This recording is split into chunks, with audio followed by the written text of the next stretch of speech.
दरवर्षी 15 ऑगस्टला आपण कॉलेजमध्ये स्वातंत्र्य दिन साजरा करतो. ध्वजारोहण, राष्ट्रगीत, भाषण सगळं नेहमीसारखंच. पण यावर्षी मनात आलं स्वातंत्र्य दिन फक्त साजरा न करता तो थोडा वेगळ्या पद्धतीने अनुभवावा आणि म्हणून आज इथे आलो. इथे येऊन जाणवलं की आनंदासाठी खूप मोठ्या गोष्टींची गरज नसते.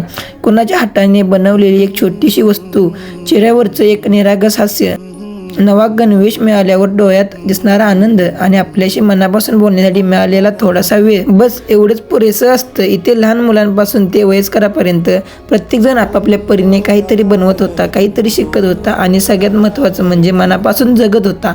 त्यांच्यासोबत काही वेळ बसलो, गप्पा मारल्या, त्यांनी बनवलेल्या गोष्टी पाहिल्या आणि खरं सांगायचं तर त्यांच्यासाठी आपण काहीतरी देऊन आलो असं वाटलं होतं. पण परतताना जाणवलं आज त्यांनीच आपल्याला खूप काही देऊन पाठवलं. स्वतःकडे कमी असतानाही आनंदी कसं राहायचं, मनापासून कसं जगायचं आणि माणूस म्हणून माणसाशी कसं जोडून राहायचं.